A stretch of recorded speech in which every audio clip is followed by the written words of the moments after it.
continuar con estos eventos extraordinarios, que es una programación que fue idea original del capitán de altura Jorge Armando Delgado Noriega, y con él, conjuntamente con Loren Plácido, entusiastamente iniciaron este proyecto y nos estamos sumando extraordinariamente para desarrollarlo. Vamos a pasar con ellos y nos van a explicar un recorrido virtual sobre la exposición que vamos a presentar hoy. Con ustedes, Jorge y Loren. Por ahí están al aire. Muy buenas noches. Nos encontramos en el Centro Histórico de Mérida, en específico en el Centro Cultural MIC.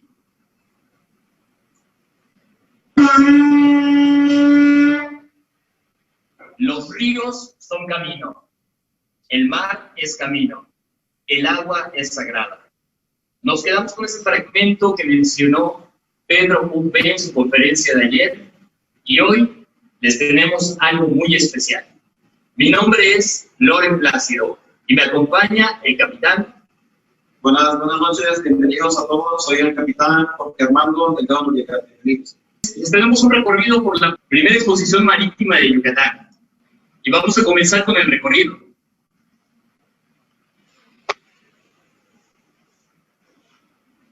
Como bien saben, los mayas tenían una sociedad muy compleja, y dentro de todo esto, pues, se encontraban los sacerdotes, la gente en común, e igual los navegantes.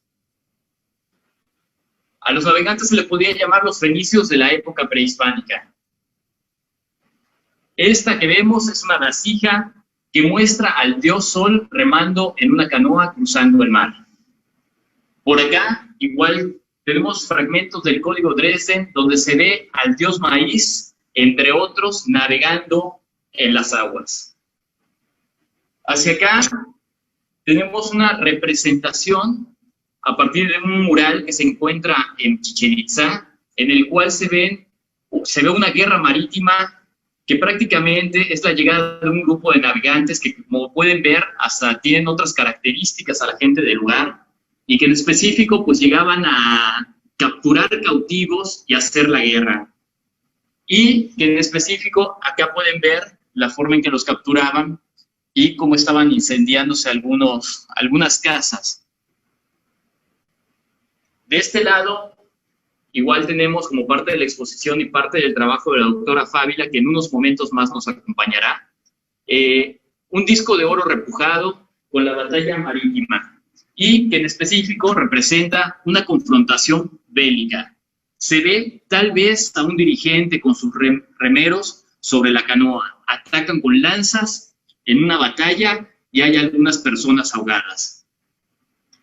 Por acá, una pieza que nos proporcionó el señor Barán, y que es el castillo que se encuentra en Tulum, que muy probablemente, además de ser un espacio religioso, se encontraba igual como un punto de referencia, ya que podía ser considerado un faro. Hacia acá tenemos una obra del pintor Richo Kang, que pues es el capitán Delgado con el dios Xamaneq. Sí, buenas. Aquí lo que podemos observar aquí es la importancia que tenía la navegación prehispánica, ahora sí que en aquella época, por considerarla de mucha importancia, ellos tenían su dios llamado Xamaneq. Este dios es de la estrella polar. Es cuando los antiguos navegantes se sentían con miedo, con inseguridad, o que les iba mal en el transcurso, en la travesía, en la navegación, invocaban a este dios, Xamaneq, y les daba fuerza y seguridad para continuar hasta su destino. Esto es parte de lo que tenemos en conjunto, y por acá igual otros elementos que se han encontrado, como un hueso esgrafiado del templo de Tikal en Guatemala, el cual contempla al dios del maíz junto con otros, pues en este caso animales, iguana, mono araña, el perro, el perico, y otros dioses como son el remero espina de mantarraya y el remero jaguar. Igual podemos ver cómo podrían sumergirse tal vez hacia el inframundo. Ahora sí que es parte de lo que se puede leer o interpretar. Hacia acá tenemos un remo encontrado en Belice, en una salinera que, como hemos visto en estos días y lo que platicamos igual, las salineras son un punto importante, ¿no? En la salida y entrada del comercio, y que hoy abundaremos un poco más. Hacia acá regresamos al Código Dresden, en especial la foja 43, donde se encuentra esta deidad maya y que es, ahora sí que el ícono para lo que viene siendo esta exposición. Se encuentra reflejado el glifo T, que en especial quiere decir madera, como el que vemos a continuación y que forma parte de esta exposición, de esta gran escultura que fue una solicitud y un pedido especial, y el capitán nos puede contar. Sí, aquí la intención de nosotros fue mostrar algo real, algo escrito, por así en nuestra historia, como el Código Dresden, y aquí está representado con esta magnífica obra del señor Balam, así que del pueblo de Tecash al sur de Yucatán. Hacia acá podemos contemplar algunas de las rutas en el mapa con las que contaban los navegantes mayas y que, como podemos ver, podían ir costeando. Se cuenta de que hubo intercambio de diferentes materiales comerciales, que a fin de cuentas había aproximadamente 400 puntos, no eran navegantes de aguas profundas, sino justamente iban costeando y tenían, ahora sí que puntos de referencia, como el castillo que acabamos de ver de Tulum, el cual servían de faro para que la gente pudiese seguir costeando sin alejarse. Ya podemos ver igual por acá, ya otra etapa en la cual llegan a Colonia, llegan a los españoles a la costa del Nuevo Mundo, utilizan las canoas prehispánicas para moverse e intercambiar mercancías. Y es una forma en la que se iba reflejando ya este Nuevo Mundo con nuevas formas de comercializar, y pues ya vamos pasando a esta nueva etapa en esta sección, y el capitán. Buenas, adelante. Aquí, en esta nave podemos encontrar diferentes accesorios mercantes náuticos que se utilizaban en la época colonial. En este caso, aquí pueden ver un mapa o una carta que los antiguos de la época de la colonia así veían a la península de Yucatán. Este mapa data más o menos como de 300 años. Hay indicios también de mapas que a la península de Yucatán la veían como una isla. Entonces aquí podemos ver los arrecifes, la isla de Cozumel, y así como ven, pues ahora sí que es algo similar a la época actual, así como la tenemos ahorita, la península. Aquí igual tenemos varios objetos náuticos, el compás, aquí tenemos diversos cabos en miniatura, códigos de banderas. Este es un instrumento muy importante del sextante, el sextante. Este se utiliza para calcular ahora sí que estrellas en lo que es alta mar, para sacar la posición y ahora sí saber dónde el barco está en alta mar. Aquí en estas partes podemos ver diferentes embarcaciones, diferentes accesorios en general, barquitos que llegan aquí a, este es un barco en escala, ahora sí que un crucero, este tipo de cruceros son los que llegan aquí a Progreso, igual diversos accesorios, aquí otro barquito, la vita. Esta vita es una, ahora sí que las reales las que se utilizan en el puerto para los atracaderos. Esta pieza, ahora sí que es taxímetro, perdón, es un taxímetro, ya es algo antiguo, ahorita en la actualidad ya no se usa. Aquí podemos ver la corredera, es una corredera antigua muy interesante, que posteriormente, si desean más información, pues ahí nos escriben. Aquí el buquetanque, el famoso buquetanque Calakmul, es un buquetanque que está en la actualidad llegando aquí a Progreso, está llegando aquí a Progreso y es el que trae todos los combustibles, ahora sí que el que mueve a toda la península de Yucatán. Aquí diversos accesorios podemos ver, ahora sí que simulando un puente de mando. Ahí cualquier duda, por favor nos escriben si gustan saber algo más de lo que están viendo. Esta es una carta náutica. Esta se utiliza actualmente. Aquí ustedes pueden ver lo que es la península de Yucatán. Ahora sí que es la real. Así es, vía satélite exactamente, con los contornos de la costa y algunos puntos como faros de indicaciones. Aquí en esta parte pueden ver dos buquescuelas náuticas que ahora sí que tuvimos en México. No tenemos buquescuela, ¿verdad? El 1 de junio del año 59 dejó de dar servicio en el año 79 aproximadamente. Ahí abordaban alumnos de las escuelas náuticas. Aquí está el famoso buquescuela náuticas. En este me tocó navegar. Muy bonito buquescuela, ahora sí que grandes aventuras y conocimos muchas partes del mundo, muchísimas generaciones. Aquí podemos ver igual un baúl con diferentes accesorios como cabos, la vita, el aparejo. Ahora sí que accesorios antiguos, muy interesantes. El famoso telégrafo, ahora sí que ya casi está quedando en desuso el telégrafo. Muy interesante, ahora sí que sí funciona, ¿verdad? Así, a ver si imaginamos. Nos da maquinazos por ahí. Pues todo. Y pues bueno, son parte de los objetos que tenemos en esta exposición marítima de Yucatán. Y pues ahora los dejamos con una cápsula muy interesante de marinos, mercantes mayas y la forma en que se iban pues moviendo.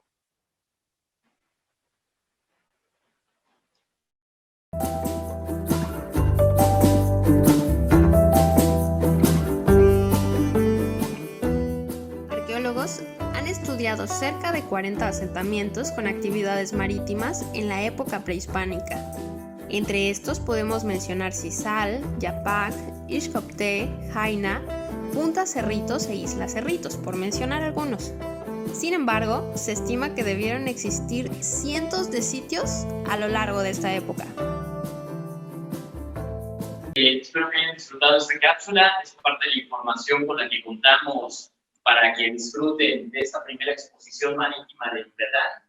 Y ahora, pues les comentamos que hemos estado haciendo recorridos, hemos estado platicando con algunas personas, pues ahora sí que la materia que teníamos levantado y especial para esta primera exposición. Nos faltamos un poquitito, pero pues ya estamos acá presentándolo. Y en especial, nos fuimos a la salinera de Istambul, con el señor Francisco Jaque, que nos platicó un poquitito, les tenemos un video preparado, y con el señor Banán, el cual fue el encargado de realizar esta pieza, y que igual podemos escuchar con este video.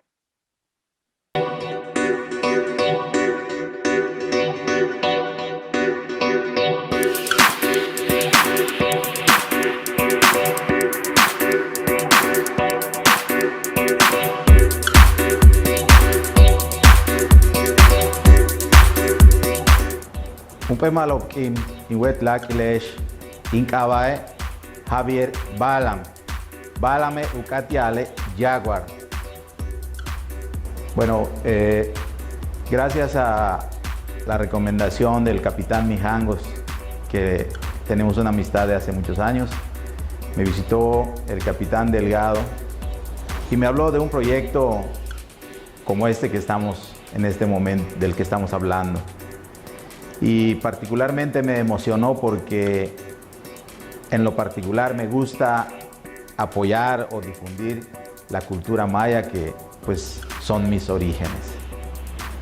Me habló del tema de este trabajo y estuvimos buscando información, y obviamente el apoyo del Código Dresde fue muy importante para determinar lo que se debería de hacer para apoyar este proyecto. Y fue que hicimos las plantillas, los dibujos, se lo planteamos aquí al capitán Delgado y les pareció interesante, y pues estos son los resultados. Yo represento una empresa que se dedica a muebles, pero aprovecho la experiencia que tengo para siempre tratar de promover o difundir a través de lo que yo sé hacer, la cultura maya. Bueno, entre lo que es hacer la plantilla, escoger la madera y hacer el dimensionado, nos llevamos unas 4 semanas entre el escultor y toda la gente que me apoya. Pues la madera es una madera de la región que pues obviamente se permite hacer los moldeos y las formas, porque la canoa en particular tiene una forma convexa. Probablemente lo más complicado fue hacer que la escala de los dibujos de Dresde se plasmaran a esta dimensión. Y yo quiero felicitar al grupo que está organizando esto, porque he visto que hay personas muy experimentadas en el tema y estoy seguro que muchas personas estarán interesadas en conocer sobre la navegación marítima de los mayas, que pues sabemos que fue muy intensa y que apoyó la actividad comercial, y quizás otros temas como las conquistas o otros temas que fueron interesantes a través de la navegación maya.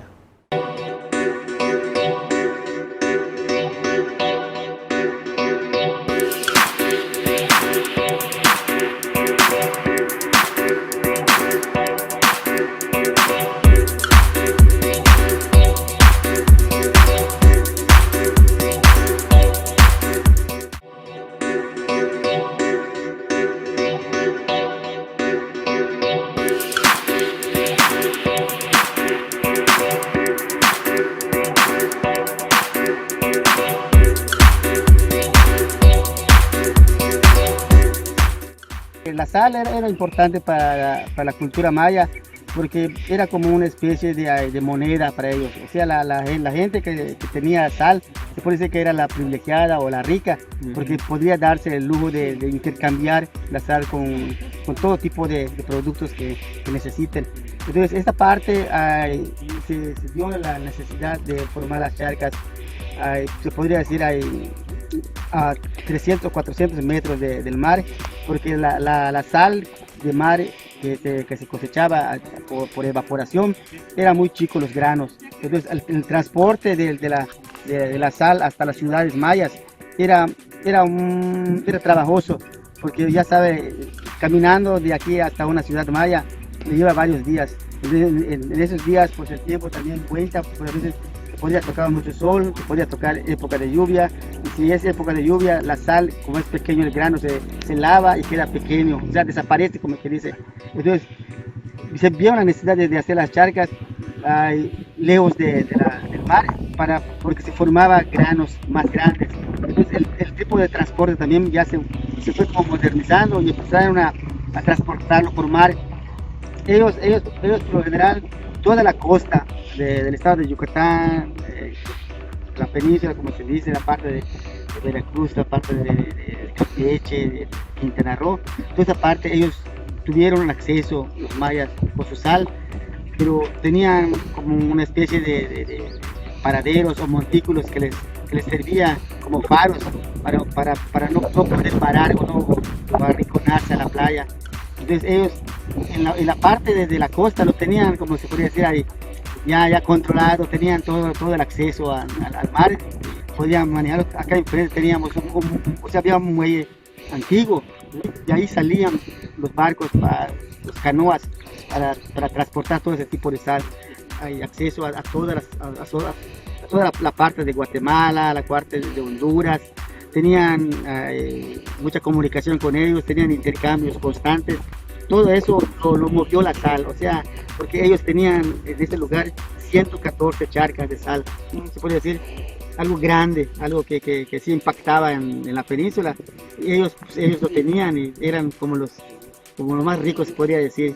Y además tenían mucho conocimiento del lugar, porque todas las charcas tienen un labor específico en la forma en que está trazado. Hay charcas grandes, hay charcas chicas, todo eso se debe a la entrada o al flujo de corriente marino por el que entra por el subsuelo y el flujo de agua, de lluvia que cae de tierra, que también tiene que ir por la parte del mar, siempre tiene que pasar por el subsuelo. Todo eso, ellos ya tenían conocimiento de ellos, sabían en qué tiempo se puede cosechar la sal, en qué tiempo, en época de inundación, época de lluvias. Tenían un conocimiento muy grande. Y hubo 300 familias que se establecieron Entonces aquí un kilómetro más al sur, se puede decir, que había 3 ciudades. En esa época eran 3 ciudades grandes, que cada ciudad tenía un labor.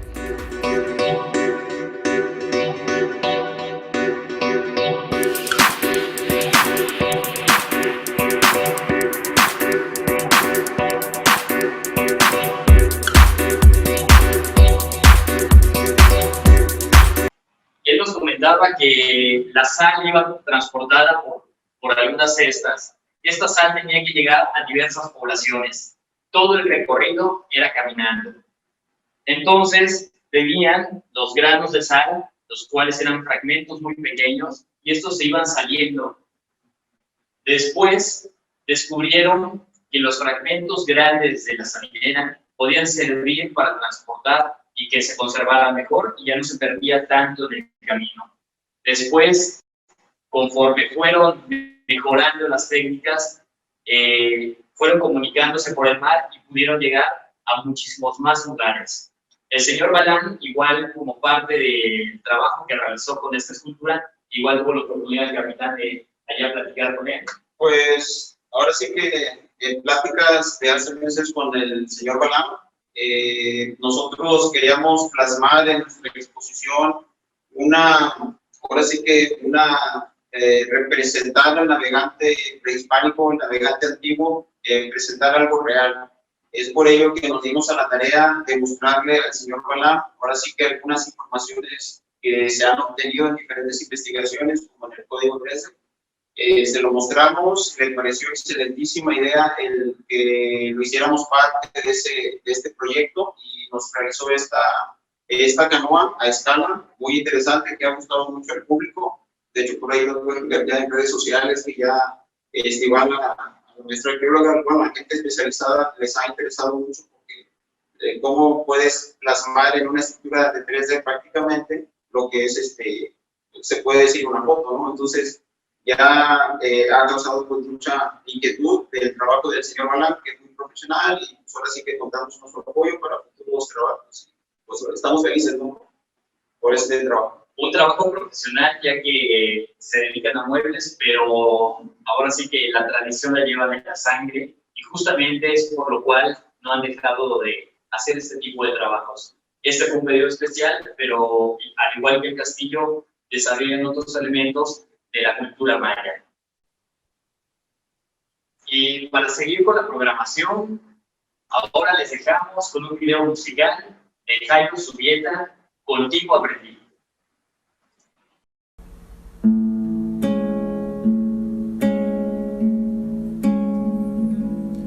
Contigo aprendí que existen nuevas y mejores emociones. Contigo aprendí a conocer un mundo nuevo de ilusiones.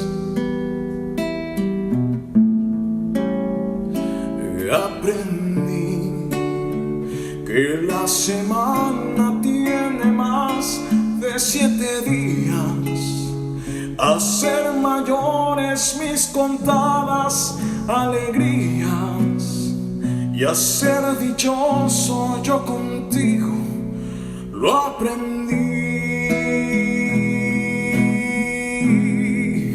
Contigo aprendí a ver la luz del otro lado de la luna. Contigo aprendí que tu presencia no la cambio por ninguna.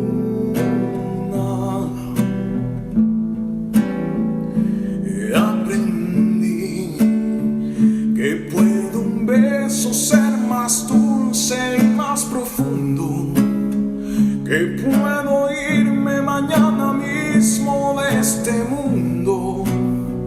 Las cosas buenas ya contigo las viví, y contigo aprendí que yo nací el día en que te conocí.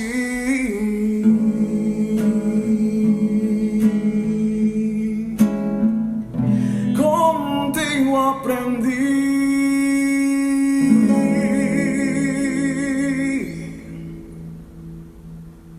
Y pues bueno, esperamos hayan disfrutado todo este material que hemos preparado especialmente para esta primera exposición marítima del canal. A continuación nos dejamos con el ingeniero Constancio y la conferencia de la doctora Mariana Fábila. Gracias.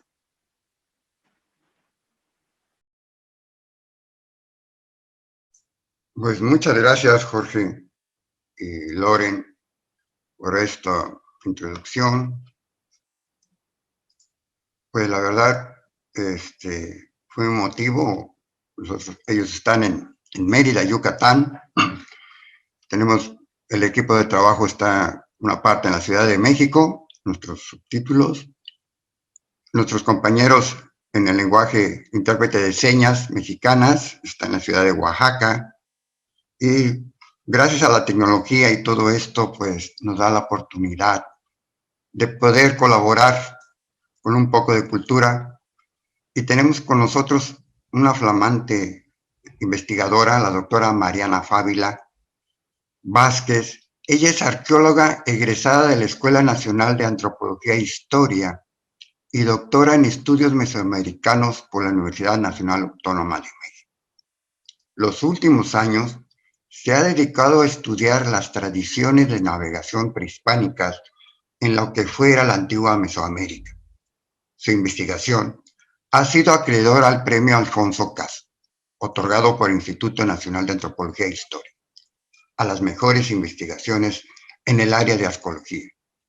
Su tesis de maestría fue publicada por la UNAM con el libro titulado Veredas del Mar y Río, Navegación prehispánica y colonial de los Tuxtlas, en Veracruz. Actualmente es investigador asociado del Museo del Templo Mayor, en el Instituto Nacional de Antropología e Historia, como parte del proyecto Explorando el México Colonial Temprano, un análisis computacional a gran escala de fuentes históricas del siglo XVI, junto con la Universidad de Lancaster del Reino Unido y la Universidad de Lisboa de Portugal. En esta plática, en la antigua Mesoamérica, el movimiento a través de los paisajes permitió que se llevaran a cabo prácticas tan importantes como el intercambio comercial, las conquistas, incluso peregrinaciones religiosas a lo largo de cientos de kilómetros. En esta charla nos enfocaremos en las evidencias arqueológicas históricas sobre la práctica de la navegación prehispánica, la cual se llevó a cabo a lo largo de las costas y a través de ríos y lagos en distintas áreas culturales. Abordaremos los distintos contextos en que la navegación fue relevante para los mayas, incluyendo los aztecas y otros grupos prehispánicos. Entre estos contextos se encuentra la guerra, el comercio, los rituales y la mitología. Finalmente revisaremos qué fue lo que sucedió con la llegada de los españoles y cómo la práctica de la navegación continuó siendo importante a lo largo de la época colonial hasta nuestros días. Con ustedes, permítanme presentarme a la doctora Mariana Fábila Vázquez. Adelante, doctora. Aquí estoy, hola. Buenas noches, ¿sí me ven? Sí, ¿verdad? Bueno, voy a compartir mi pantalla. Si me permite, ingeniero, me tiene que activar la posibilidad de compartir la pantalla. Adelante, listo. Sí. Un segundito.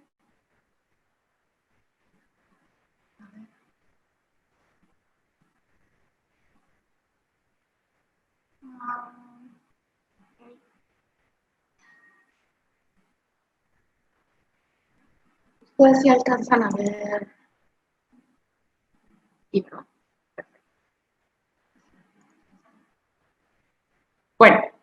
Pues la plática de hoy, yo había tenido el honor de haber estado en una plática anterior en este foro que surge de una iniciativa del capitán de altura Jorge Delgado.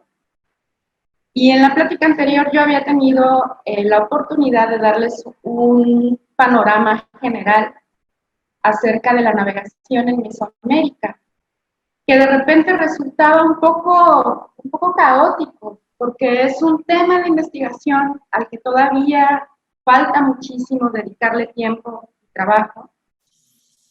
Y en esta ocasión, cuando me invitaron a dar una plática concretamente sobre el área maya y la navegación prehispánica en esta región, pues bueno, yo pensé que era idóneo porque básicamente del área maya tenemos una gran cantidad de información. Es el área probablemente de donde más datos tenemos acerca del comercio fluvial, marítimo y lacustre que se realizaba en la época prehispánica. Y de alguna manera esto representa una oportunidad para darles a ustedes una visión más sistematizada de cómo funcionaba el sistema de navegación en la época prehispánica. Entonces, bueno, yo voy a comenzar.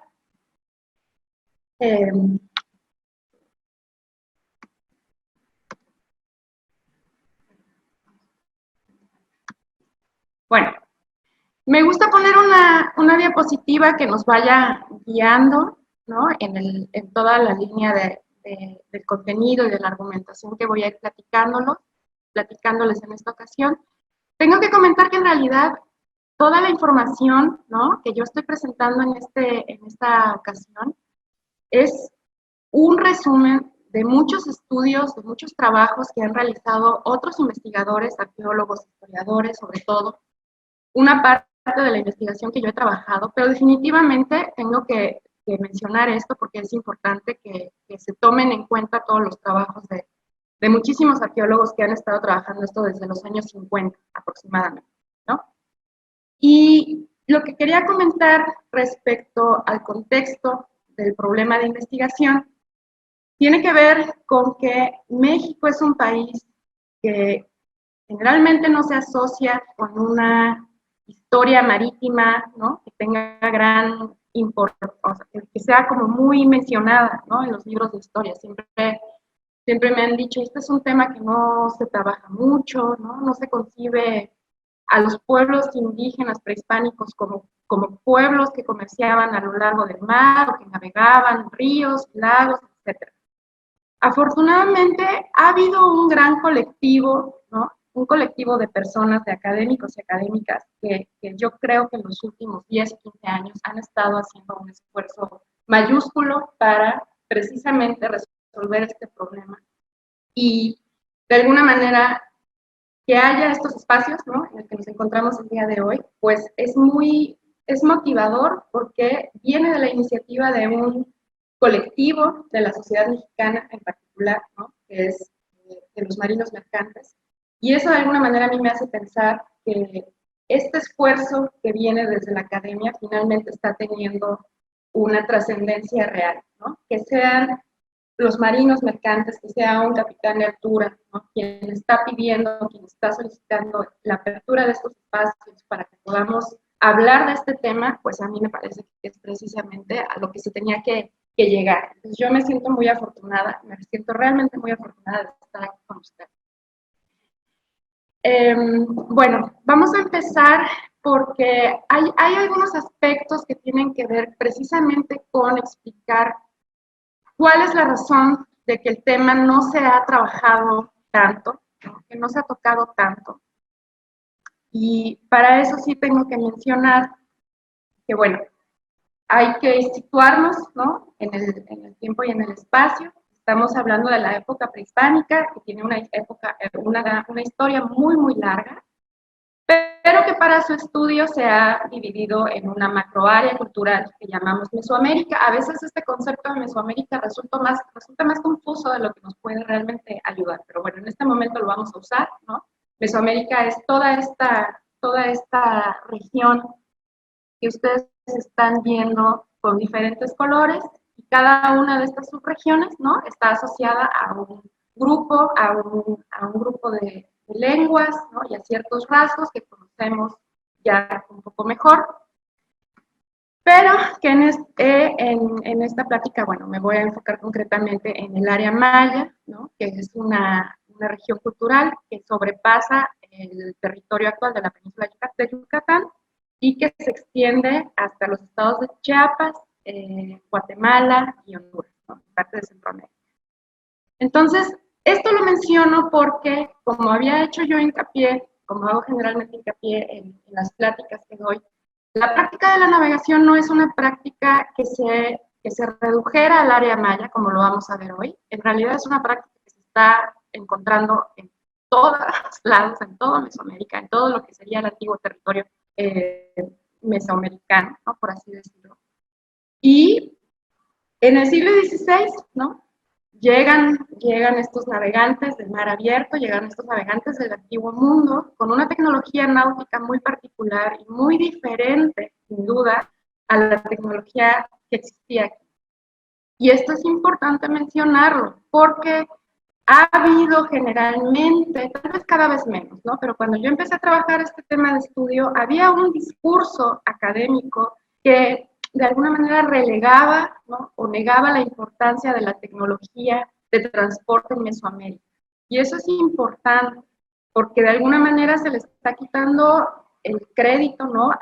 a estas culturas de haber desarrollado una tecnología de transporte que fue sumamente importante y que explica muchos de los procesos sociales e históricos que se dieron durante la época prehispánica.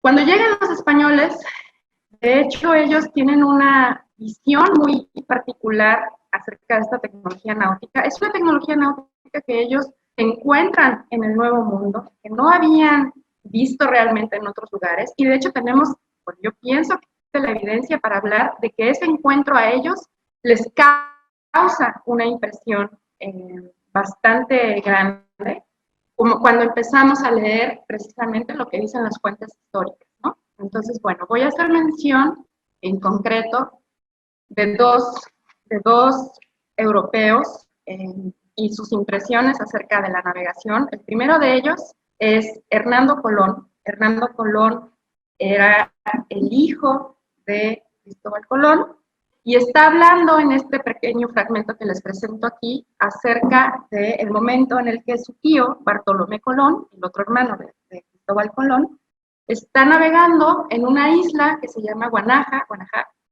por Honduras, y se encuentra con una gran canoa indígena y la describe como una canoa que es tan larga como una galera, de 8 pies de anchura, toda de un solo tronco. Ya ahí nos empieza a hablar de esta tecnología de las canoas que nosotros llamamos canoas monóxilas, ¿no? Que están talladas en un tronco ahuecado, y la cual venía cargada de mercancías.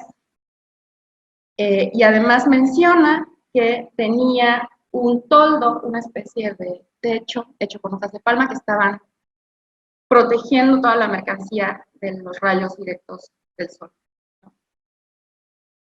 Esta es una primera, ¿no? Esto es una primera mención dentro de las crónicas tempranas de este encuentro. A mí me gusta pensar que de hecho los primeros encuentros entre españoles e indígenas, entre europeos e indígenas, no se hicieron sobre tierra firme, sucedieron en el mar. Y eso cambia de alguna manera toda esta visión que tenemos del encuentro de los dos mundos. Sí, por supuesto que los hechos históricos acontecen en tierra firme, pero los primeros encuentros en realidad pasan sobre el agua, ¿no? En la costa de los mares del Caribe. La segunda mención de la que quiero hablar es de esta que presenta el cronista conquistador que acompañó a Hernán Cortés, Bernal Díaz del Castillo, en su historia verdadera de la conquista de la Nueva España, y donde menciona: y una mañana que fueron 4 de marzo vimos venir 5 canoas grandes, llenas de indios naturales de aquella población, que venían a remo y vela. Voy a detenerme aquí un momento, porque esta mención en particular ha generado muchos conflictos, muchas preguntas. Si las canoas indígenas utilizaban la vela. hasta donde yo lo tengo entendido, por lo menos en lo que son los grupos prehispánicos de Mesoamérica, la vela no se usaba. Esto parece ser más bien una mención de algún tipo de expresión propia de los marinos, y esto me lo dirán ustedes, tal vez me lo pueden confirmar los marinos mercantes. Entonces, no es que se usara la vela, más bien me parece que es una expresión, una forma de decir que venían, ¿no?, en sus canoas. Y dice algo muy interesante, menciona, son canoas hechas a manera de artesa. Y ahorita voy a regresar a esa palabra. Y son grandes, de maderos gruesos y cavadas por dentro, y está hueco, y todas son de un madero macizo, y hay muchas de ellas que caben en pie hasta 40 o 50 años. Entonces, bueno, nos está dando un montón de datos ahí, ¿no? Que si retomamos otras crónicas, se van complementando entre ellas, y de hecho esto nos ha permitido hacer cálculos acerca de los tamaños de las embarcaciones, el peso que podían soportar, los materiales que se utilizaban para elaborarlas, su forma y la forma de construcción, ¿no? El proceso de construcción. Voy a retomar lo de la palabra de artesa. Esa es una palabra que no solo menciona Bernard Díaz del Castillo, también lo menciona otro historiador muy, muy temprano de la época colonial, que es Fernández de Oviedo, y dice, las canoas son como artesas. Cuando yo estaba leyendo, las primeras veces que yo leía estas descripciones, yo no hacía mucho caso de la palabra artesas, hasta que en algún momento me cayó el 20 y dije, ¿qué demonios es una artesa? ¿Qué es esto de una artesa? Y lo busqué en un diccionario del siglo XVII, ¿no? Porque a veces las palabras pues pueden cambiar su significado completamente, ¿no? Yo no sabía que era una artesa, hasta que finalmente recurro al diccionario, a un diccionario publicado en 1611, y encuentro que la palabra artesa se refiere a un recipiente donde se amasaba el pan. ¿Qué tiene que ver esto con la navegación? Pues en principio nada, ¿no?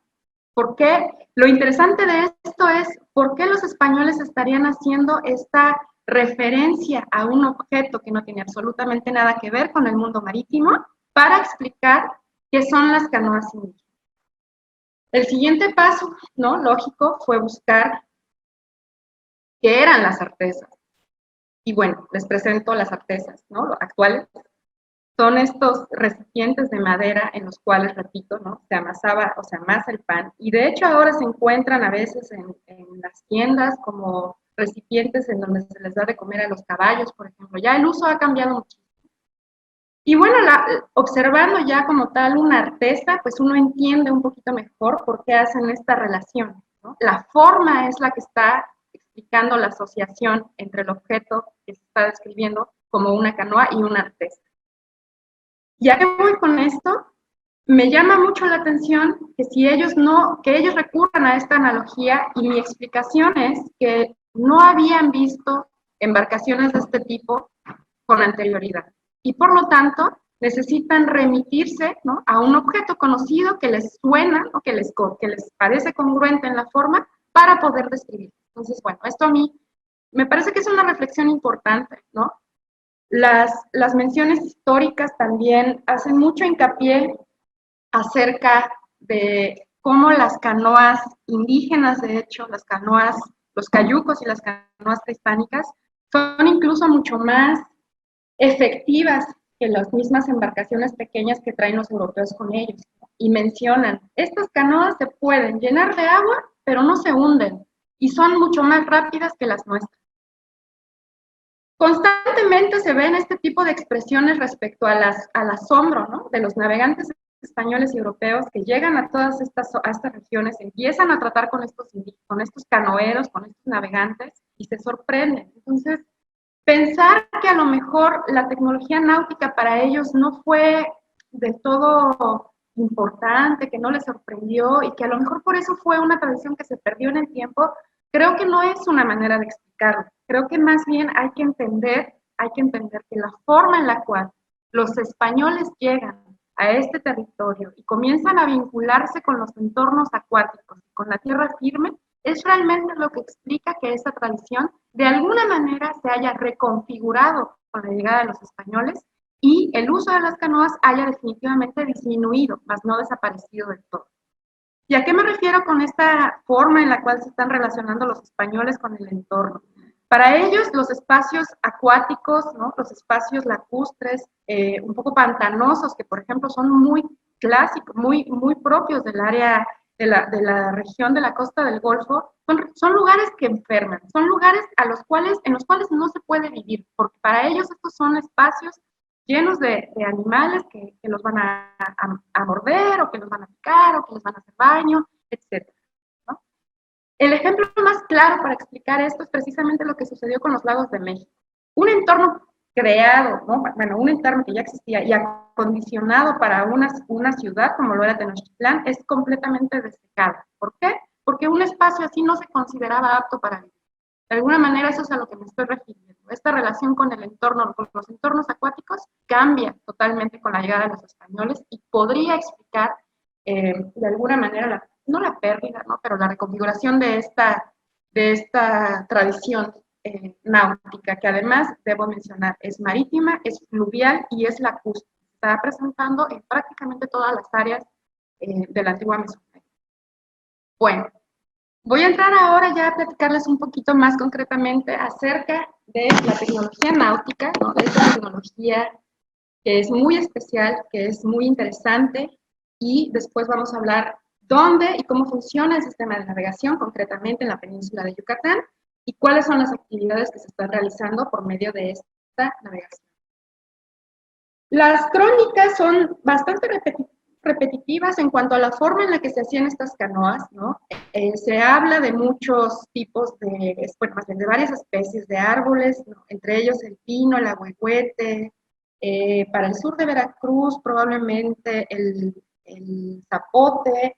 En el área maya se sabe que la ceiba es una de los árboles importantes para realizar las embarcaciones, y aunque tal vez no tenemos una escena o una imagen, ¿no? Que nos remita a un momento más temprano de la etapa virreinal, bueno, pues tenemos este grabado de 1588 en donde se están representando indígenas que están precisamente quemando el interior de un tronco y ahuecándolo con herramientas probablemente de piedra o de metal para elaborar una embarcación.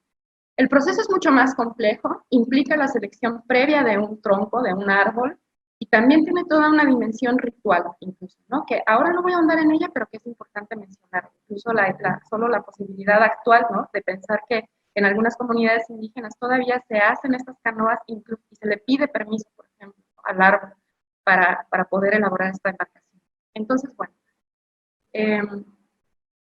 esta sería un poco, ¿no? La forma en la que se puede ver la canoa, o un cayuco también, que recibe el nombre de cayuco. Canoa, de hecho, es una palabra taína. Acá se les llama canoas, cayucos, barquitas. Y lo que tenemos son embarcaciones que pueden medir probablemente entre 3 metros de largo hasta 10 metros de largo. Por supuesto que eso depende del árbol que se esté seleccionando para elaborar la canoa. Y generalmente son embarcaciones que tienen, bueno, yo pienso que tienen una proa y una popa bien claras, ¿no? Un diseño que permite identificar estas dos secciones de la embarcación y que se pueden mover a través de mecanismos de propulsión como son los remos y las corrientes. En maya, la palabra que corresponde a canoa es jucú.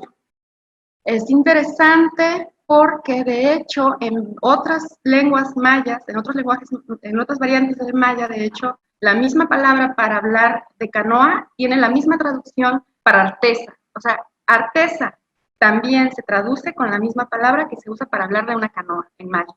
Y eso nos remite otra vez, ¿no? A este momento probablemente en el cual los españoles identificaron esta relación formal entre estos dos objetos que, bueno, realmente no tienen nada que ver, ¿no? Y lo que ustedes están viendo aquí es el glifo, ¿no? Es un glifo que hace alusión precisamente a las canoas, es el glifo canoa. Y bueno, eso es interesante. Yo no me he metido demasiado con las cuestiones de la epigrafía maya, pero espero que en algún momento lo pueda hacer, porque es un glifo que aparece en varias escenas, en varios lugares, que bueno, valdría la pena revisar a qué se está refiriendo.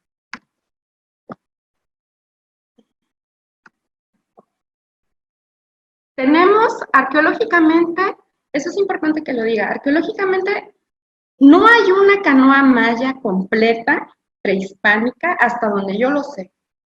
No se ha encontrado arqueológicamente una canoa en un contexto sumergido o arqueológico. Sí se encontró, a excepción de lo que parecen ser restos de una canoa, en Belice, en un proyecto dirigido por la arqueóloga norteamericana Heather McKillop. No tengo una foto, las únicas fotos que hay de esa canoa en realidad no son muy claras, ¿no? O sea, se ve la base de la canoa, pero ya la gran parte del cuerpo de la misma se ha perdido. Lo que sí se ha encontrado son pequeños objetos tallados en hueso de manatí, otra vez, ¿no? En el área de Belice, en Alto Ja y Mojoquí, y se han encontrado varios, de hecho, no solo este que están viendo aquí en diferentes vistas, y se ha propuesto que podrían ser juguetes, ¿no? Que podrían ser juguetes de niños. Otras personas piensan que podrían ser réplicas en miniatura de las canoas, tal vez a manera de maquetas. Se han encontrado objetos muy parecidos en el centro de México, depositados en ofrendas, ¿no? Entonces tampoco, bueno, no podemos descartar tampoco su carácter ritual, de hecho.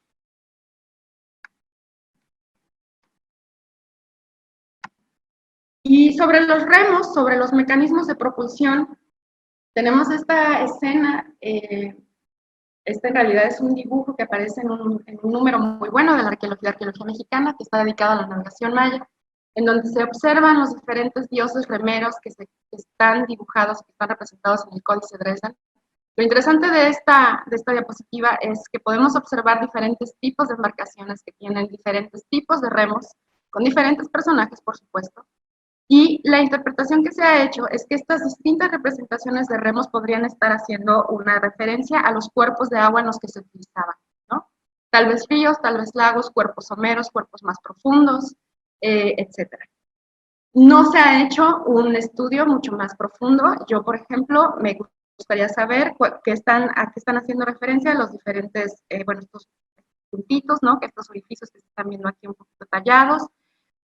Esto, por ejemplo, podría hacer referencia al famoso glifo T, del cual vamos a hablar un poquito más adelante también, ¿no? Y que hace referencia a los objetos tallados en madera, etcétera. Pero bueno, básicamente un poco para mostrarles también que hay algunos temas que no se han trabajado todavía del todo. Se han encontrado la misma arqueóloga que localiza la canoa en Belice, en un espacio que además era una salinera antigua también, el único remo arqueológico que se ha hallado en el área maya, ¿no? Y es un remo arqueológico localizado en Cacnab, en Belice también, que nos da por lo menos que tiene mucho sentido si lo observamos y lo comparamos, ¿no? Un poco con las imágenes que vemos en los códices. O sea, precisamente a veces corresponden claramente con estos objetos representados en los códices. A veces hay que tener cuidado con cómo usamos estas representaciones iconográficas como evidencias para hablar de materialidad, ¿no? De materiales, pero bueno, son buenos referentes para por lo menos tener alguna idea de qué es lo que estamos encontrando. Ahora, los espacios de navegación. ¿Por dónde se navegaba? Y aquí vamos a ver que el sistema es realmente complejo. Los mayas navegaban desde el periodo preclásico temprano tardío, desde el preclásico más bien, que es desde el 2500 a.C. hasta aproximadamente el 200 a.C., pero en realidad la navegación continúa, ¿no? Continúa hasta el momento de la llegada de los españoles, teniendo digamos, su máximo desarrollo en cuanto a todo el comercio marítimo en el periodo postclásico, que es entre el 900 y 1200 hasta 1521, hasta la llegada de los españoles. Esto lo vamos a ver ahorita con un poquito más de detalle.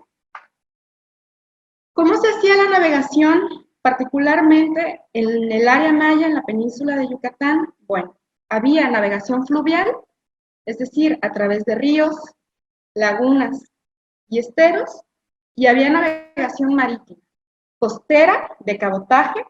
La navegación de cabotaje, como por supuesto que lo saben muy bien los marinos, es esta navegación en la cual se va siguiendo la línea de costa, no se pierde de vista generalmente la línea de costa y se van haciendo paradas esporádicas, ya sea para refugiarse de una tormenta, para descansar o tal vez para llegar a un puerto y descargar mercancía. Y probablemente, muy probablemente, se realizaba también navegación de mar abierto. aunque yo no tengo claro muy bien cómo podemos sustentar todavía bien este tema de mar abierto, pero seguramente que sí se hacía y sí se practicaba. Había todo un sistema formal de ayuda al navegante que consistía en varios aspectos que voy a explicar en este momento.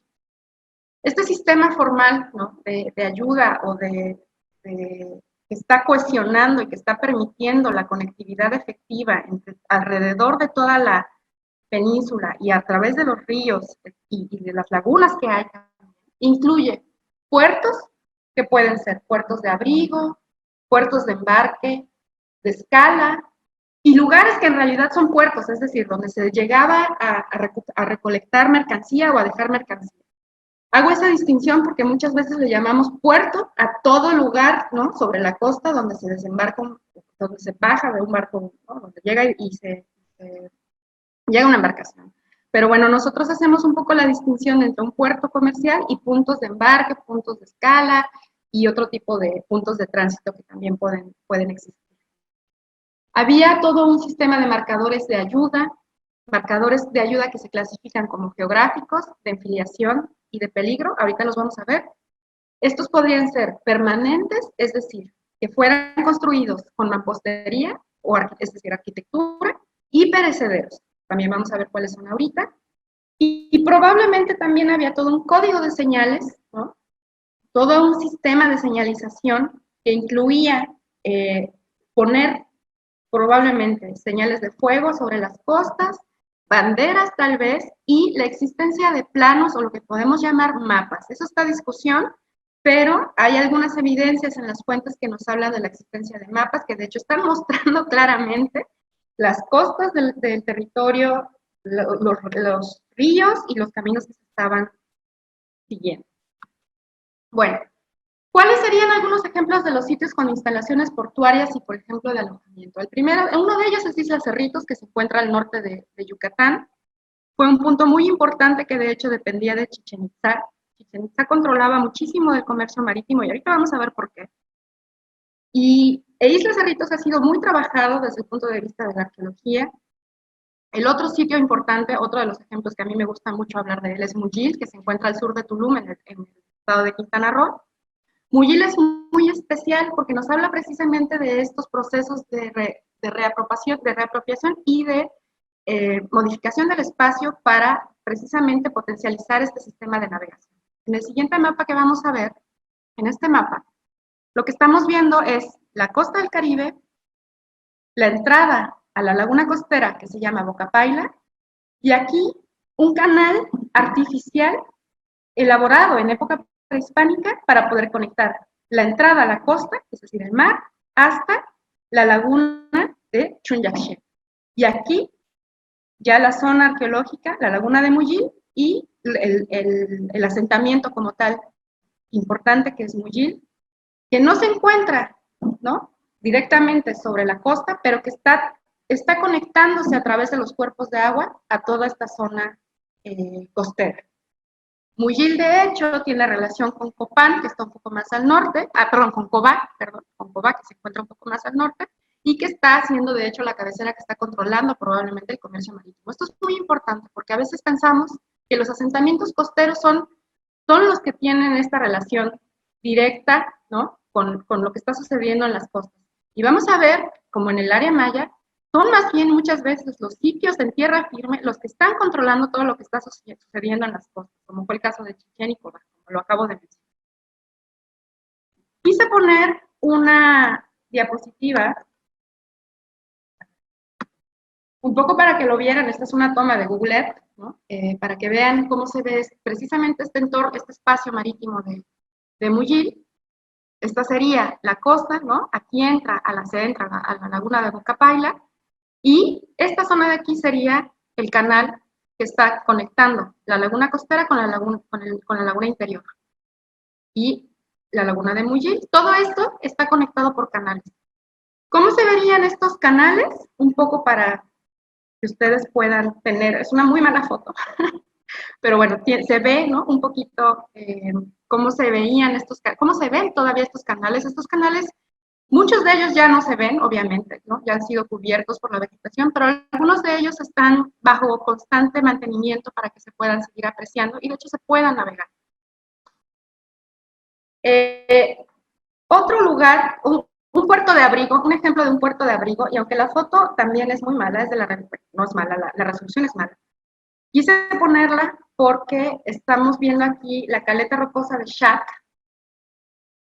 en Quintana Roo, que funcionó como un puerto de abrigo para las embarcaciones y donde podían mantenerse fácilmente, donde podían permanecer fondeadas. No es un puerto comercial, no es un puerto marítimo, como ven, este es otro, es precisamente esta la diferencia a la que me refería, ¿no? Este no es un puerto comercial, es más bien un puerto de abrigo, y quise poner la foto de la revista de Arqueología Mexicana, que es de 1998, para que ustedes puedan comparar con una foto de Google actual, que vieran cómo ha cambiado, ¿no? Cómo se ve ahora lo que estaba todo el territorio lleno de árboles, de la selva, cómo está ahora, pues, muy diferente, ¿no? Y de alguna manera, pues, esto nos hace alusión otra vez a esta relación con el entorno y que en este caso, bueno, pues se ha convertido en un espacio más bien turístico, ¿no? Tiene sus razones de ser, pero que este espacio funcionaba como uno de los puntos de tránsito del comercio costero durante la época prehispánica. ¿Qué son los marcadores de ruta? Los marcadores de ruta son construcciones, así como nosotros hoy vamos en el carro y vamos viendo las señales que nos dicen en 300 kilómetros vas a dar vuelta a la derecha para si quieres ir a Puebla o si quieres ir a la Ciudad de México, etcétera, ¿no? Todo este sistema de señalización. Existía algo muy parecido en la época prehispánica. Construcciones que tenían con el objetivo de señalar varias cosas a los navegantes. Uno, dónde estaban, ¿no? Para empezar, ubicarlos.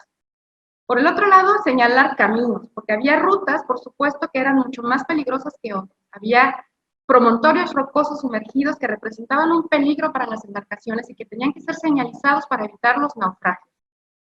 Había también construcciones o señalizaciones, principalmente a manera de construcciones de mampostería, que se colocaban a la entrada de lagunas costeras para indicar que había un sitio al interior. Un ejemplo de esto es Mullit, como el que acabamos de ver. De hecho, vamos a ver cuál es una de las estructuras que marcan esta relación entre un lugar costero y el interior.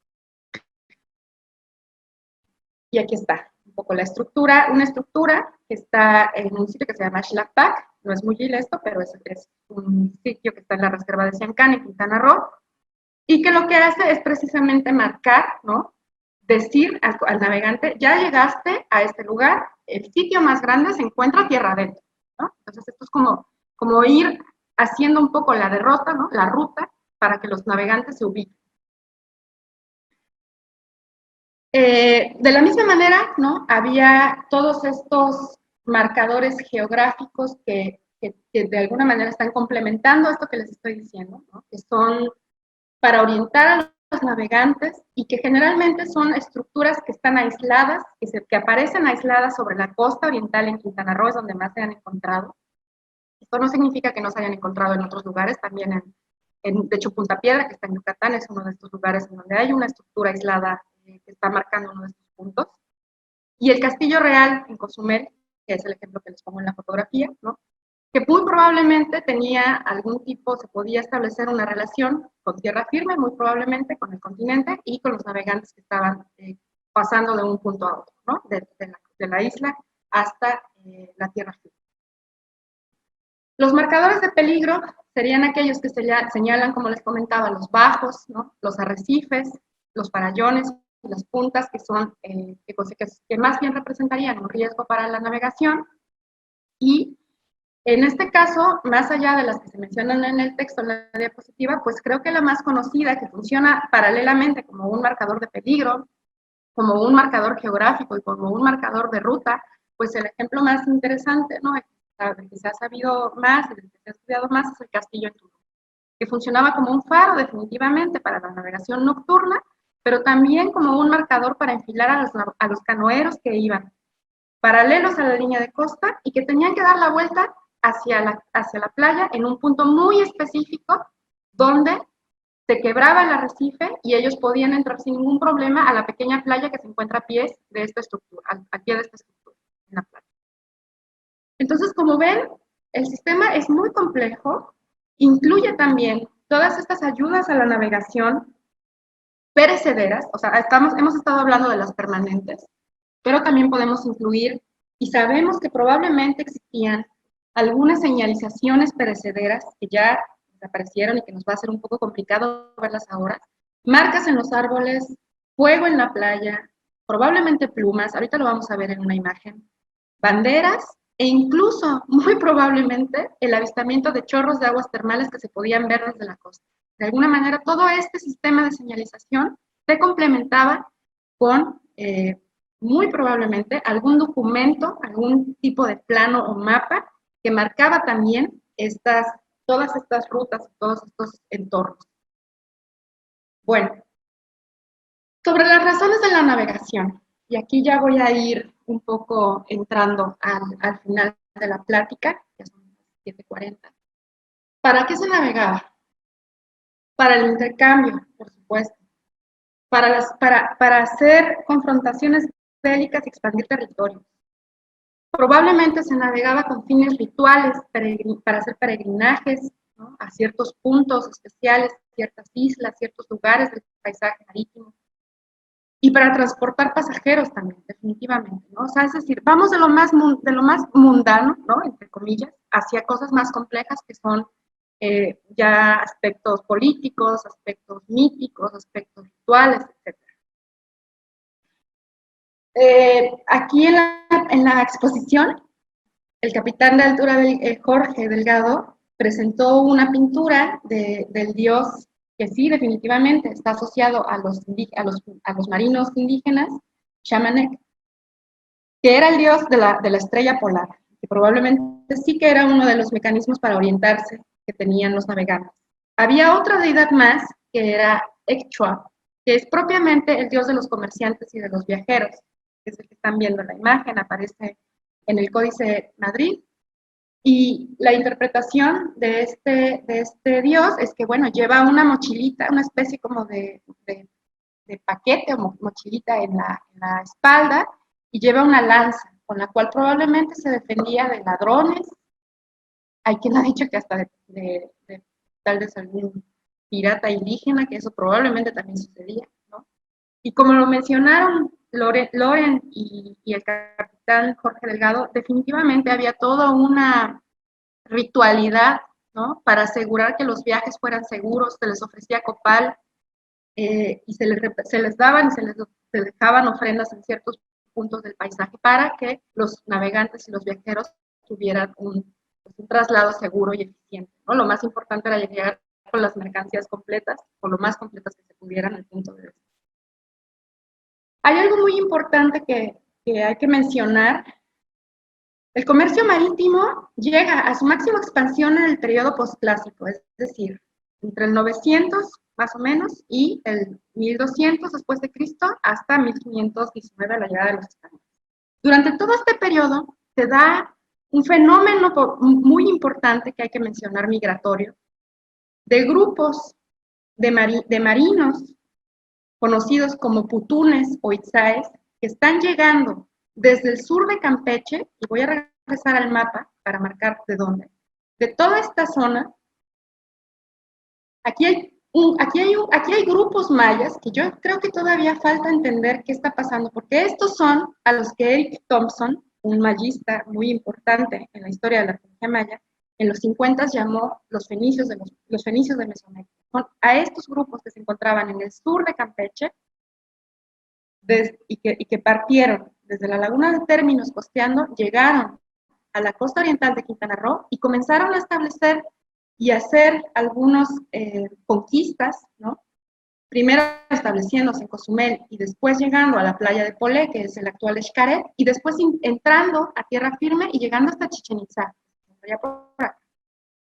Y esto marca un punto muy importante en la historia de los mayas, porque estos navegantes que llegan de esta zona, que se les llama Chontales, Cutunes, Itzaesa, tienen varios nombres, de toda esta región, incluso más fluvial, y de la laguna costera del sur de Campeche, son los que llegan e introducen aquí y potencializan completamente la práctica comercial.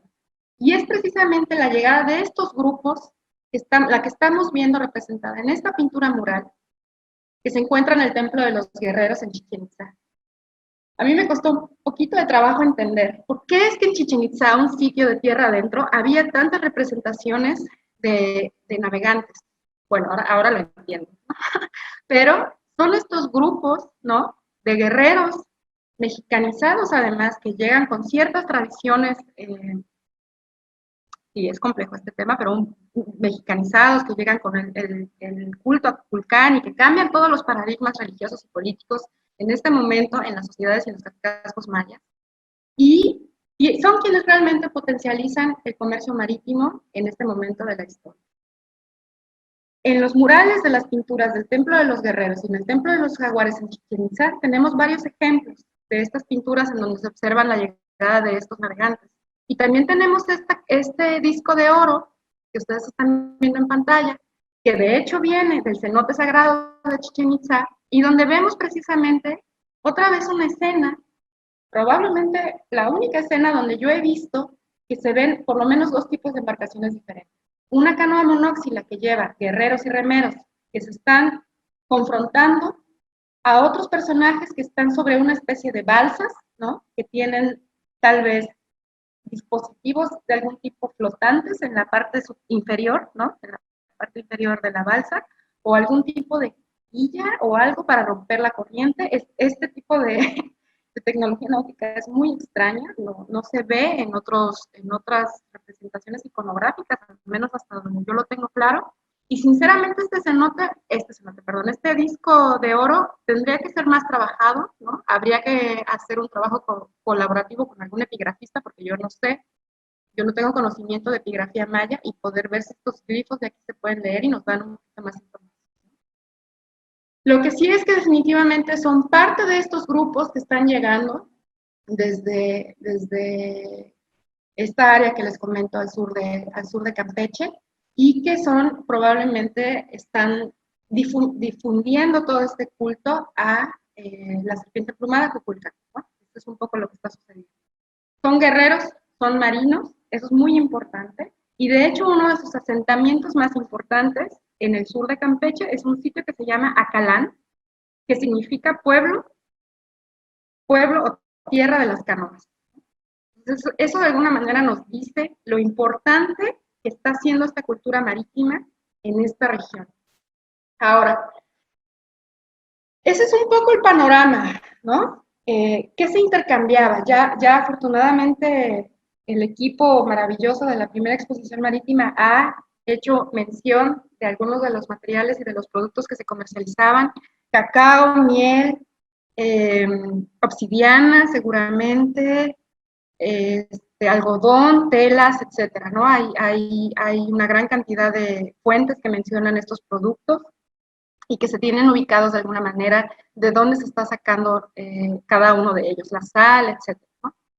La guerra, como decía, es un tema que casi no se ha trabajado respecto al aspecto marítimo, por supuesto, y el último tema que voy a tocar es la parte mitológica. La navegación entre los mayas era importante no solamente por los dos aspectos que ya hemos visto, sino también porque existía una especie de metáfora, una analogía entre el movimiento de los astros, particularmente el sol, y ciertas deidades con características solares, de las deidades solares, que están de alguna manera representando el viaje del astro, ¿no?, del sol a lo largo del año, en manifestaciones artísticas como esta vasija que ustedes pueden ver en la pantalla, que originalmente es de cerámica, donde se observa una deidad solar sobre una balsa y probablemente navegando en un espacio marítimo que se interpreta a partir de los elementos de la vasija, ¿no? Esto es de alguna manera una representación del sol navegando en el mar, que además el mar también es al mismo tiempo, tiene una relación con el cielo, ¿no? Entonces hay que entender que entre los mayas estas analogías, ¿no?, entre cielo, mar, sol, maíz, por ejemplo, también embarcaciones y tierra firme, que ahorita lo vamos a ver, se están representando constantemente en los mitos y en los diferentes objetos y representaciones iconográficas en distintos soportes. Ya habían hablado también Loren y el capitán Delgado de estos huesos desgrafiados en Tikal, en donde se observa una canoa que está siendo llevada por dos dioses remeros, ¿no? Y en medio se ve a la deidad que se ha representado como la deidad del maíz, acompañada de otros personajes que son animales, ¿no? Que tienen sus características, que tienen sus razones de estar ahí. Y bueno, hay dos interpretaciones. De hecho, hay dos interpretaciones sobre estas escenas. Una interpretación es la que dice que en realidad este personaje no es el dios del maíz, sino es el gobernante A, porque estos huesos se encontraron en la tumba, en una tumba en Tikal, del llamado gobernante A.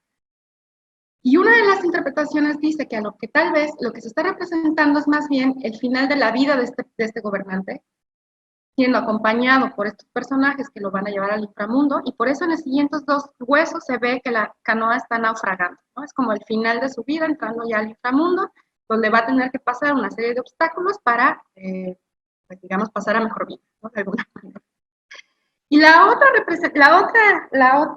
interpretación que se ha hecho acerca de estas imágenes es que sí es el dios del maíz y que está acompañado haciendo un viaje al inframundo, pero de alguna manera siendo una metáfora de esta siembra, ¿no? De la semilla del maíz en la tierra, y que los espacios inframundanos o el espacio del inframundo de alguna manera está haciéndose análogo a la tierra donde se deposita la semilla, ¿no? El dios del maíz es toda la historia sobre el maíz, el mito de la creación de los hombres y la importancia del maíz que aparece en el Popol Vuh, está representado en diferentes objetos, ¿no? Y aquí, por ejemplo, lo que estamos viendo es al dios del maíz emergiendo de un caparazón de una tortuga que al mismo tiempo es una alusión a la tierra firme. Los mayas creían que la tierra firme era una tortuga o bien un reptil, un lagarto, flotando sobre aguas primigenias. Entonces, cuando vemos estas escenas, lo que estamos viendo es la forma en la que ellos concebían el entorno.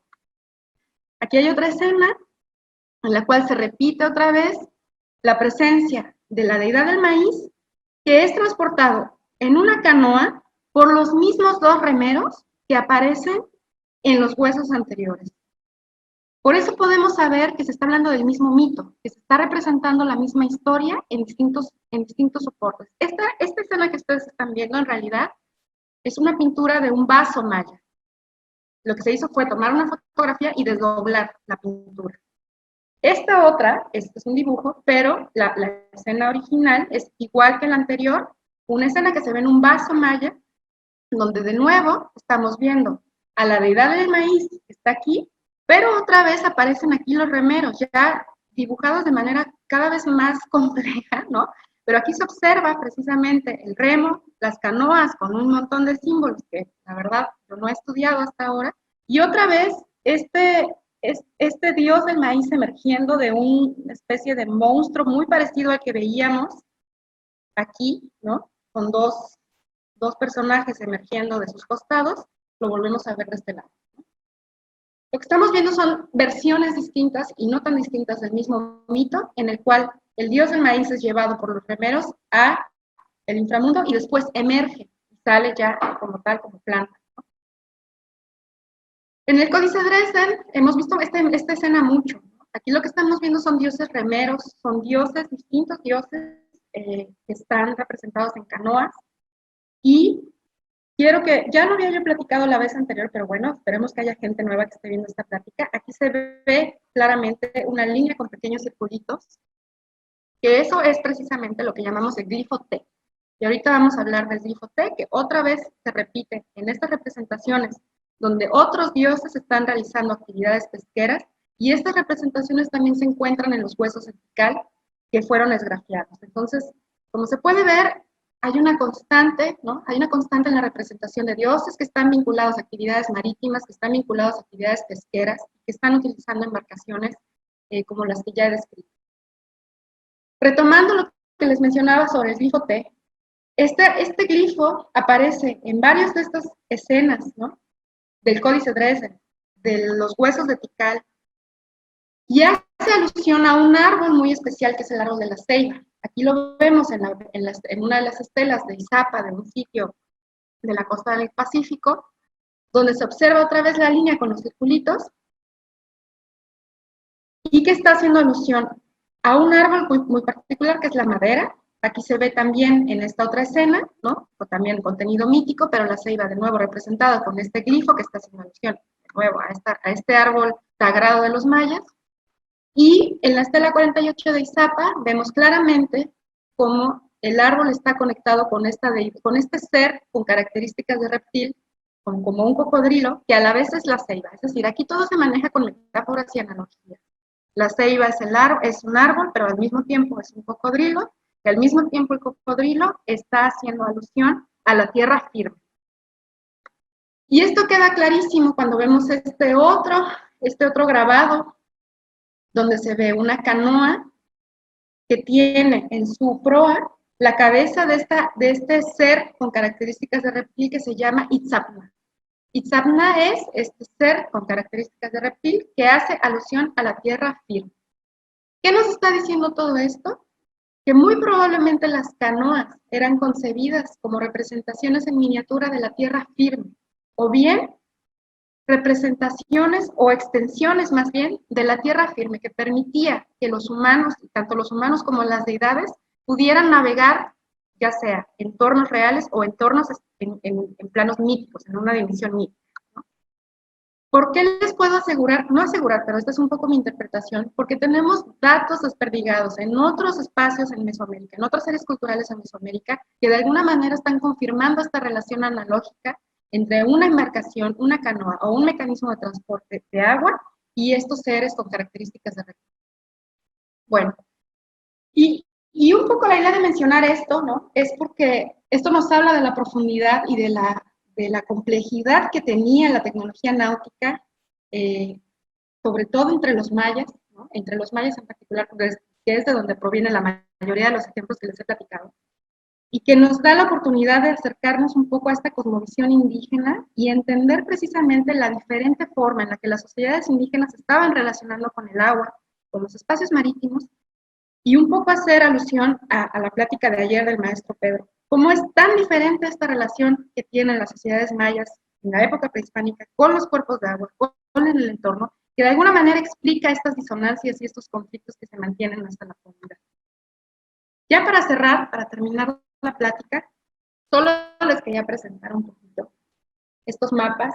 Ya no hablé demasiado de qué pasa cuando llegan los españoles, pero sí mencionar exclusivamente que con la llegada de los españoles, la práctica de la navegación no desaparece. Hay todo un sistema de reconfiguración. Los españoles contratan a los indígenas para mover mercancías, contratan a los indígenas para que los ayuden a contrabandear mercancías. E incluso se ha hablado de que los mismos piratas que empiezan a llegar a toda la zona del Caribe también incorporan a los indígenas canoeros y pescadores a sus tripulantes de piratas, ¿no? Entonces, en algún punto hay indígenas que se convierten en piratas porque son contratados por los mismos ingleses y holandeses y piratas que andan por aquí rotando toda esta zona. Entonces, esa parte ya histórica es muy compleja, es muy interesante, y lo que quería comentar y presentar en estos mapas es un poco la visión, ¿no?, que tienen los primeros cartógrafos, los primeros navegantes que llegan a esta zona. Este es un mapa de Pedro Mártir de 1534. En realidad, Pedro Mártir lo construye a partir de entrevistar a los navegantes y a las personas que están en los barcos. Y quiero que vean cómo en los primeros años de la conquista, después de la conquista, Yucatán está siendo percibida como una isla y está siendo cartografiada como una isla. Todavía antes, de hecho, este mapa es de 1534. En 1524, este mapa, que se le ha atribuido a Hernán Cortés porque acompaña a la segunda carta de relación, de las cartas de relación que mandó a los reyes católicos Hernán Cortés, se llama también mapa de Nuremberg porque actualmente se encuentra en Nuremberg, pero quiero que vean este mapa del 1524, aquí también se observa la península de Yucatán otra vez como una isla. Estas manifestaciones y estas expresiones cartográficas, de alguna manera también artísticas, a mí me hacen preguntarme mucho, bueno, ¿cómo están ellos concibiendo y por qué están plasmando Yucatán como una isla? No me queda tan claro todavía a la fecha, pero lo están haciendo. Más adelante, ¿no? Y este era el mapa completo que de hecho integraron a la exposición marítima, es el mapa completo de 1671, que se llama España, Nueva Galicia, Guatemala, y que está mostrando ya Yucatán como parte del continente. En algún momento esto cambia, ¿no? Obviamente se conoce mejor el territorio, se cartografía mejor y queda mucho más claro. ¡Ay! Perdón. Ahí está. Y queda mucho más claro que Yucatán no es una isla, sino que está integrada al continente. Y lo importante de esto también es mencionar que para algunos estudios más adelante, estos mapas coloniales están presentando puntos en la línea de costa que muy seguramente también fueron puntos importantes en la época prehispánica. Se da un engranaje entre las dos tradiciones, entre la tradición que llega de Europa y la tradición local. Y el punto de engranaje, la línea de engranaje en donde se encuentran ambas tradiciones es precisamente en la línea de costa. Por eso estos mapas también sirven mucho para conocer no solo cómo se percibía por los europeos, por los navegantes europeos, sino cuáles eran los puntos que muy probablemente también funcionaron en la época prehispánica, en la época prehispánica, como puertos costeros o puntos de tránsito costero y que están de alguna manera también explicando cómo funcionaba el sistema de conectividad acuático y terrestre en la época prehispánica. Pues muchas gracias, ya terminé, ahora sí. Te agradezco mucho y espero que les haya gustado.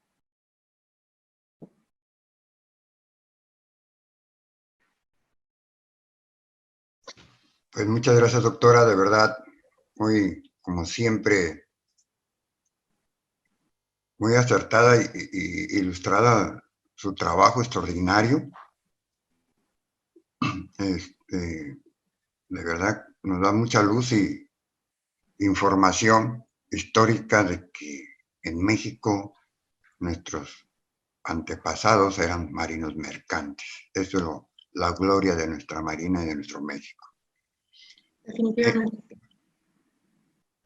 Les digo al público, si tienen algunas preguntas, las pueden hacer por chat.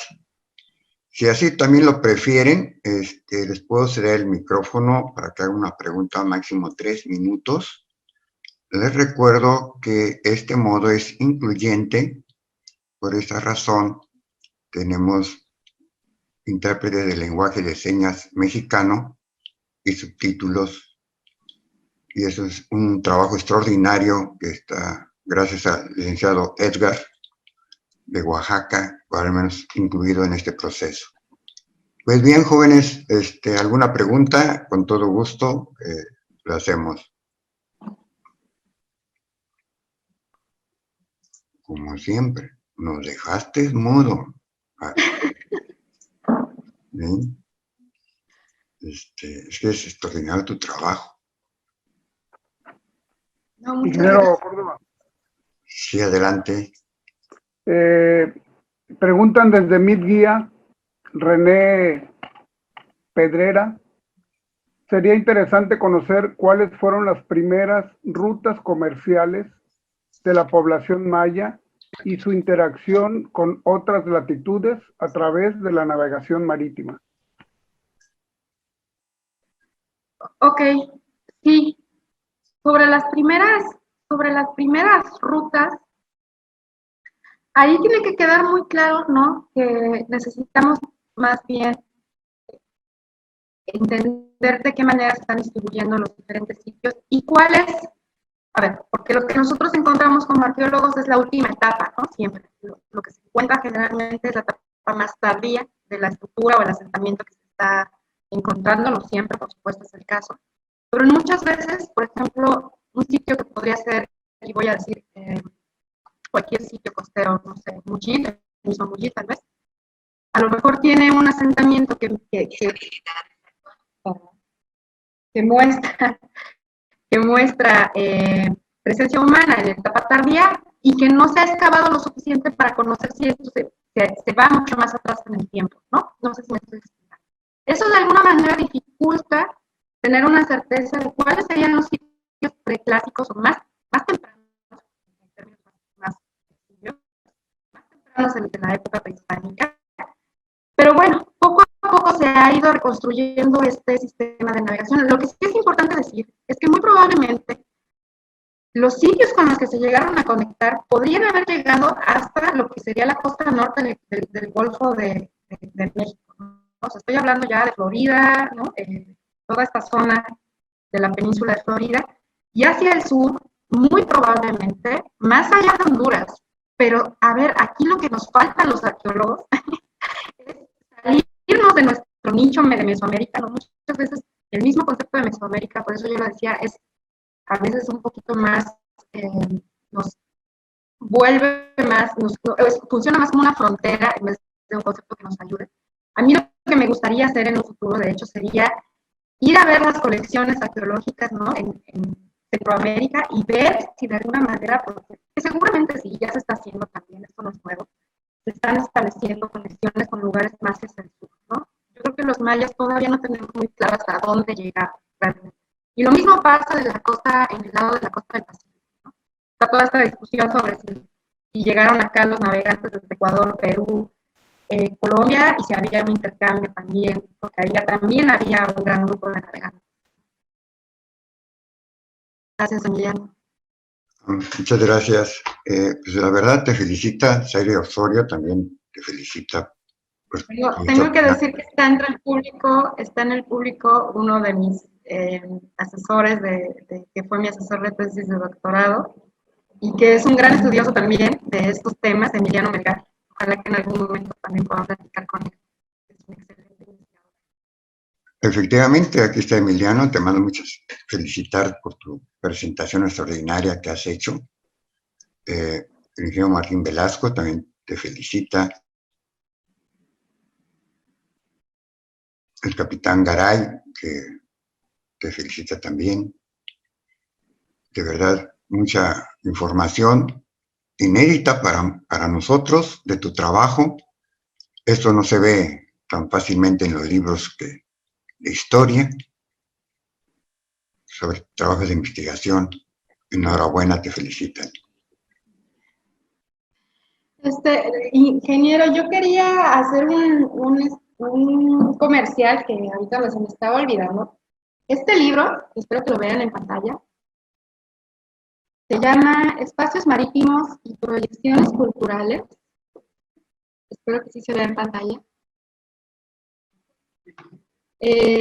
Acaba de salir, es coordinado por dos colegas mías a las cuales aprecio muchísimo y que son parte de este colectivo de académicas y académicos que estamos constantemente luchando por conocernos entre nosotros y por conocer más gente que trabaje estos temas.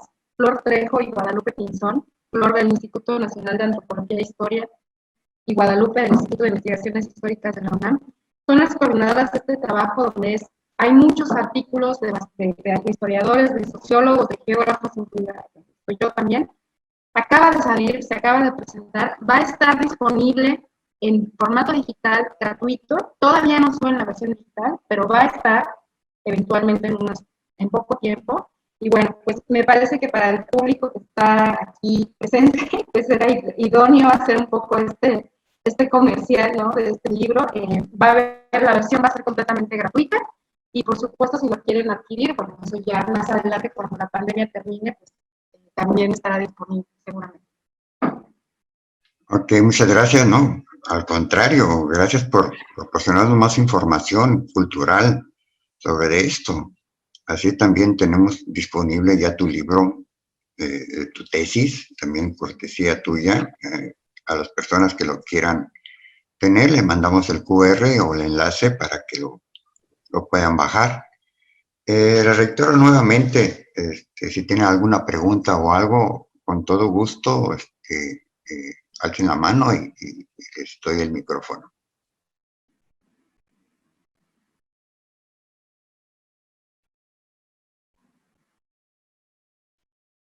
A ver, Felipe Gómez, ¿querías hablar? Perdón. Ah, no, perdón. Ok, el capitán Rivero también la felicita por excelente presentación.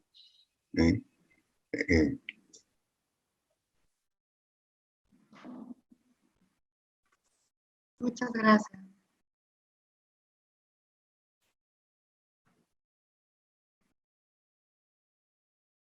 Del puerto de Veracruz, Octavio. ¿Sí? Sí, estoy leyendo los mensajes. Muchas gracias.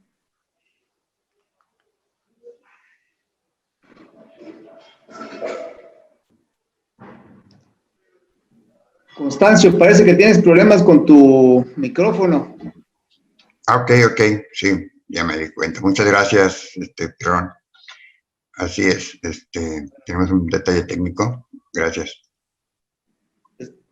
Adelante, capitán Pirrón, adelante, si gusta hablar. Bueno, buenas noches, Mariana, muy interesante. Nosotros que vivimos aquí en la costa, o crecimos en la costa de aquí de la península de Yucatán, pues de hecho tenemos conocimientos de que todo el litoral, tanto el estado de Yucatán, Campeche, Quintana Roo, hay diferentes asentamientos prehispánicos, ¿no? Y de una manera, pues es prácticamente lo que se confirma, ¿no? De que de tu plática, tu videoconferencia,